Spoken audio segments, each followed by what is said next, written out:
अवतार सिंगांचे स्वागत आणि सत्कार केला जातोय प्राध्यापक डॉक्टर रावसाहेब कसबे सरांच्या हस्ते।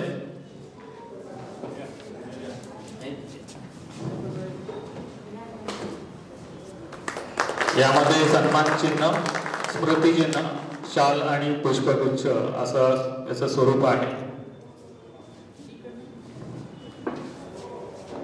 अनेक वर्षांपासून दर महिन्याला 20 तारखेला दाभोळकर व्याख्यानमाला भरत असते। त्याचबरोबर विविध प्रकारचे कामगारांची आंदोलने, प्राध्यापकांच्या समस्या सोडवण्यामध्ये त्यांनी आवाज उठवलेला आहे आणि सातत्याने विद्यार्थ्यांना न्याय मिळवून देण्यासाठी ते सक्रिय असतात।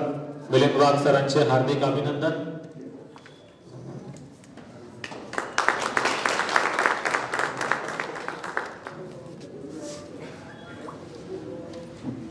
आदिवासी भागांमध्ये काम करणं मोठं जिकरीचं आहे, परंतु गेल्या अनेक वर्षांपासून विद्यार्थी, युवती, महिला, गरीब व्यक्तींच्या अनुषंगाने त्यांनी महाराष्ट्रभरात काम उभं केलेलं आहे। यामध्ये यांचा समावेश आहे रजनी पवार पारधी समाजातून मूर्तिजापूरहून आलेले आहेत, ललिता धनवटे वडार समाजातून कोरो इंडिया मधून काम करतात, बबिता मालवे पारधी यवतमाळ मधून आलेले आहेत, बाबूसिंग पवार पारधी समर्थ संस्था अमरावतीतून आले, संतोष जाधव ग्रामीण जनविकास संस्थेतून आले, मनीर शिकलगार समाजातून सांगलीतून आलेले आहेत, ॲडव्होकेट अरुण जाधव कोल्हाटी समाजातून जामखेडवरून आलेले आहेत, मुमताज शेख भटक्या विमुक्त समूहाचे कोरो इंडियाच्या कार्यकर्ते आहेत, शरद बाराथे नाथपंथी डवरी गोसावी अधोरेखित संस्था मुंबई इथून आलेले आहेत, संतोष जाधव भटके विमुक्त आणि आदिवासी समूहातर्फे आणि शोभा पवार वडार समाजाकडनं लोकनिर्णय सामाजिक संस्था या माध्यमातून आलेले आहेत, वसंत राठोड आदिवासी आदर्श युवा मंडळ,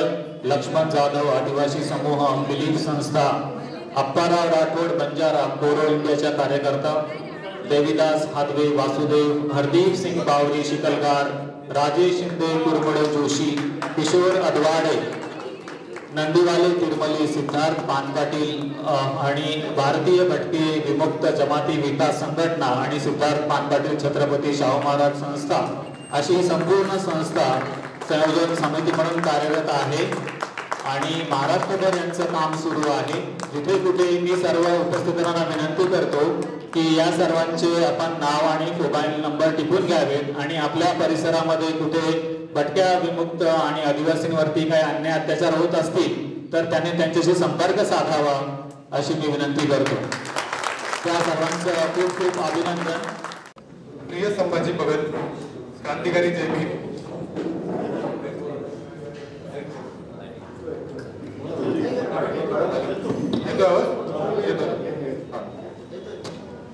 प्रिय संभाजी भगत क्रांतिकारी जय भीम।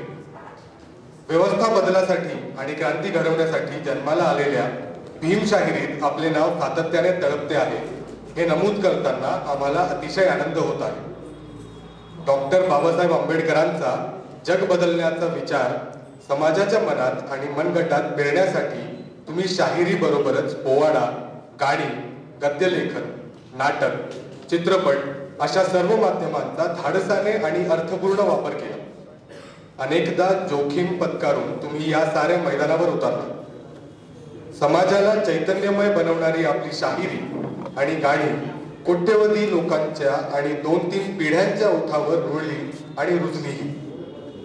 समाज बदलासाठी, अन्यायाचा प्रतिकार करण्यासाठी आपण केवळ भीमाचेच नव्हे तर त्यांचे महागुरु महात्मा फुले, राजर्षी शाहू महाराज आणि मार्क्सचेही बोट पकडून ठेवले। निर्भय, बेडर आणि चेतावणी देणाऱ्या अनेक गाण्यांना तुम्ही जन्म दिला। या गाण्यांना बुलंद आवाज दिला।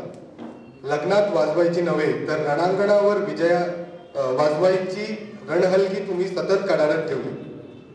खऱ्या अर्थाने तुम्ही लोककलावंत बनला आणि लोकात रुजलातही। तुमचे पोवाडे, वगनाट्ये, भारूड, गाणी, नाटके, आत्मकथन आदी साहित्य आणि कला प्रकार सतत चमकत राहिले। थकल्या भागल्या माणसाला, अन्यायाने कोलमडून पडणाऱ्या माणसाला आपले शब्द आधार देणारे, त्यांचे अश्रू पुसणारे आणि खोल केलेल्या डोळ्यात अंगार फुलवणारे ठरले। शाहिरी परंपरेचा कळस वाटावा असे आपले कर्तृत्व आहे। व्यवस्थेला नुसतेच आपण झोडपले नाही तर पर्याय देखील दिला। इथल्या व्यवस्थेचे धिंडवडे काढण्यासाठी तिला कोर्टातही ओढले। यापूर्वीच्या अनेक सन्मानाने झळाळलेल्या तुमच्या कारकिर्दीला हे आणखी एक मानपत्र देताना आम्हाला मनस्वी आनंद होत आहे.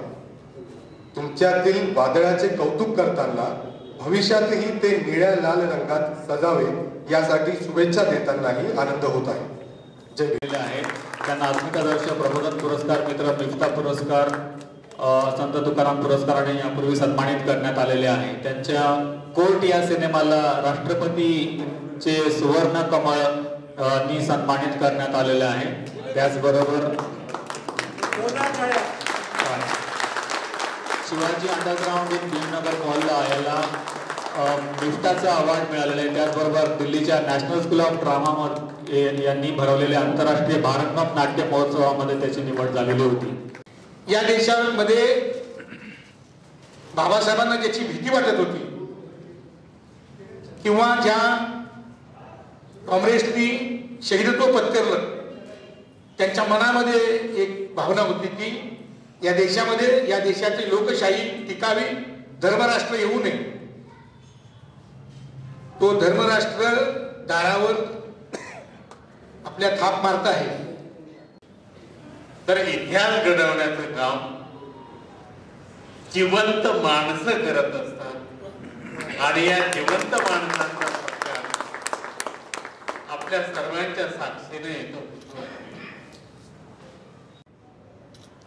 स्वीकारणं आणि मान्य करणं दोन वेगळ्या गोष्टी. बहुतेक लोकांनी तो मान्य केलेला नाहीये. आणि काय मान्य करायचं यांच्यासाठी त्यांच्या हालचाली पण चालू आहे.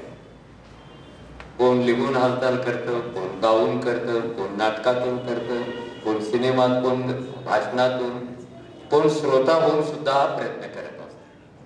श्रोता सगळ्यात मोठा.